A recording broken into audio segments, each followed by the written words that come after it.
थी मुरली में परमात्मा पिता कहते हैं कि एक होती है ईश्वरीय मत, एक होती है आसुरी मत और एक होती है दैवीय मत। तो ईश्वरीय मत जब परमात्मा स्वयं माने ईश्वर स्वयं मत जो देते हैं, श्रीमत देते हैं और हम आत्माएं उस श्रीमत को धारण करती हैं बुद्धि में, तो हम आत्माएं उस श्रीमत को फॉलो करती हैं, तब वो ईश्वरीय मत है। तो आत्मा स्वरूप में जब हम होते हैं, स्वयं को आत्मा समझ परमात्मा को याद करते हैं और परमात्मा के ज्ञान को सुनते हैं, परमात्मा के ज्ञान को बुद्धि में धारण करते हैं, तो वो है ईश्वरीय मत, जो कि संगम युग में माने कि कलयुग और सतयुग के बीच का जो समय है, अभी जो वर्तमान में परमात्मा ज्ञान दे रहे हैं वही संगम युग का समय है। फिर आसुरी मत माने जो कलयुग में जब हम ज्ञान मार्ग में नहीं हैं, ईश्वरीय मत में नहीं चल रहे हैं, तो हम आसुरी मत में हैं, माने मन के मत में हैं, मन की बात को ही मानते हैं हम।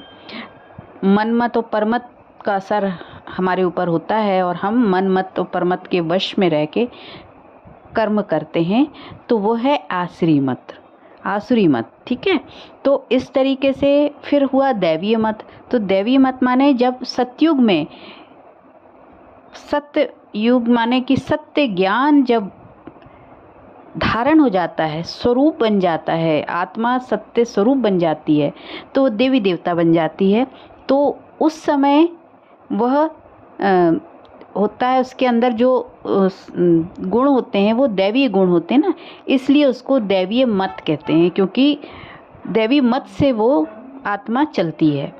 तो ईश्वरीय मत संगम युग में, दैवी मत सतयुग में और आसुरी मत कलयुग में। तो कलयुग में सभी आत्माएं हैं, लेकिन जब परमात्मा का ज्ञान प्राप्त करती हैं तो फिर कलयुग से वो संगम युग में रह के परमात्मा का ज्ञान प्राप्त करती हैं। फिर सतयुग में वही आत्मा जाती है जो सत्य को धारण कर लेती है, क्योंकि परमात्मा तो सत्य स्वरूप न, सत्यम शिवम सुंदरम। तो सत्य ज्ञान को धारण करके सत्य स्वरूप बन के जब आत्मा संपूर्ण बन जाती है तो वो दैवीय गुणों वाली हो जाती है, इसलिए वो दैवीय मत में चल रही होती है। तो इस तरीके से तीन मतों की चर्चा परमात्मा ने की, परमात्मा हमें समझाते हैं। उसको और सूक्ष्मता से हम समझें तो हम समझें कि जब हम आसुरीय अवगुणों से भरे होते हैं, अज्ञानता के रूपी अंधकार में डूबे होते हैं, हमारा मन पूरा अज्ञानता से भरा होता है और हम स्वप्न की दुनिया में जी रहे होते हैं ना, तो उस समय क्या होता है, उस समय जो मन मत से चलते हैं हम, तो आसुरी मत हर कर्म में हमारे होता है। तो माने कि वो स्टेज जो होती है, उस स्टेज में हम पुरुषार्थ जब कर लें, उस स्टेज को ठीक करने के लिए जब हम पुरुषार्थ करते हैं, तो धीरे धीरे धीरे धीरे हमारे अंदर ईश्वरीय मत धारण होती जाती है, तो स्वरूप बन जाता है दैवीय मत वाला। कहने का मतलब यह है कि ईश्वरीय मत एक इस तरीके से समझें कि हम बीच में खड़े हैं संगम पर। एक तरफ हम आसुरी मत देखते हैं, मन के मत में जब हम चल रहे हैं तो आसुरी मत है, तो हम उधर भी देख रहे हैं क्योंकि वो पुराने हमारे संस्कार हैं, तो वो हमारे मन के अंदर हैं, इसलिए वो आसुरी मत है। लेकिन फिर हम परमात्मा का ज्ञान प्राप्त करते हैं तो हमको मालूम होता है कि मैं आत्मा हूँ, परमात्मा को याद करना, परमात्मा की संतान हूँ मैं, ये ज्ञान परमात्मा का ज्ञान है, तो ये है ईश्वरीय मत। और आत्मा समझ के हम परमात्मा के ज्ञान को सुन रहे हैं, इसलिए ये ईश्वरीय मत है।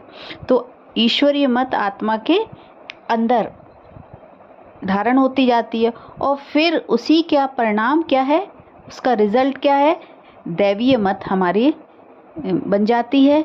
और इस तरीके से वो सतयुग के समय वो दैवीय मत होती है। तो ईश्वरीय मत बीच में संगम युग में है, जहाँ हम दोनों तरफ अपने अंदर, एक है प्योर मन और एक है इम्प्योर मन। तो इम्प्योर मन माने क्या, जिसमें संसार की सारी अपवित्रता भरी हुई है, आसुरी मत है, तो इम्प्योर मन है। लेकिन फिर वो प्योर जब मन हो जाता है तो वही फिर श्रेष्ठ बुद्धि, दिव्य बुद्धि बन जाती है ना। तो वो हो जाता है दैवीय मत वाला। और आत्मा समझ के हम मन बुद्धि को बैलेंस करते जाते हैं, दोनों तरफ देख रहे हैं। इधर आसुरी मत है एक तरफ, तो एक तरफ है दैवीय मत। तो हम लक्ष्य हमारा है दैवी मत स्वरूप बनना, और दूसरा लक्ष्य क्या है, आसुरी मत का विनाश करना। तो हम बीच में खड़े हैं, ईश्वरीय मत को धारण करके ये दोनों काम कर रहे हैं। दोनों का एक तरफ हम स्थापना कर रहे हैं और एक तरफ हम विनाश कर रहे हैं। आसुरी मत का विनाश करते हैं और दैवी मत की स्थापना करते हैं। कहाँ, संगम युग में ईश्वरीय मत में खड़े होके, ईश्वरीय मत को धारण करके। तो ये परमात्मा समझाते हैं कि तुम बच्चे अभी ईश्वरीय मत धारण कर रहे हो, ईश्वरीय परिवार के हो, ईश्वरीय बच्चे हो। माने परमात्मा, माने ईश्वर को जब हम अपना पिता मानते हैं, अपनी माँ मानते हैं, सर्व संबंध उससे जोड़ते हैं, तो ईश्वरीय परिवार जो बनता है, उस परिवार में हम जब ईश्वरीय मत को धारण करके चलते हैं तो वो है संगम युग का समय। ओम शांति।